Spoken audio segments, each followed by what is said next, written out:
జీవితంలో దేవుడిచ్చే ప్రతి ఆశీర్వాదము, ప్రతి దీవెన, ప్రతి ఆశీర్వాదముతో కూడిన కృప మనం పొందుకుంటున్నామంటే దేవుడికి కృతజ్ఞతాస్తుతులు చెల్లించాల్సింది తప్ప వాటిని చూసుకొని, దేవుడిచ్చే ఆశీర్వాదాన్ని చూసుకొని, దేవుడిచ్చే దీవెని చూసుకొని మనం గర్వం అనేది రాకూడదండి. గర్వం ఎప్పుడైతే మనిషి జీవితంలో ప్రవేశిస్తుందో, ప్రవేశించిన మరుక్షణమే పడిపోతానికి మార్గం అనేది, ద్వారం అనేది మనం తెరుచుకుంటున్నామని మనం ఆలోచించాలి. పరలోక రాజ్యములో దేవదూతలకి, ప్రధాన దూతలకి దేవుడు గొప్ప అవకాశం ఇచ్చాడు.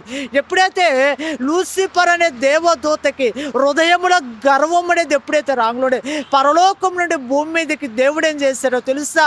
భూమి మీదకి నెట్టేశాడు, త్రోసివేశాడు. ప్రక్క చలితమ్మ దేవుడు మనకిచ్చే ఆ బ్లెస్సింగ్ చూసి దేవుడు మహిమపరచాలి తప్ప మన హృదయంలోకి గర్వం అనేది రాకూడదండి.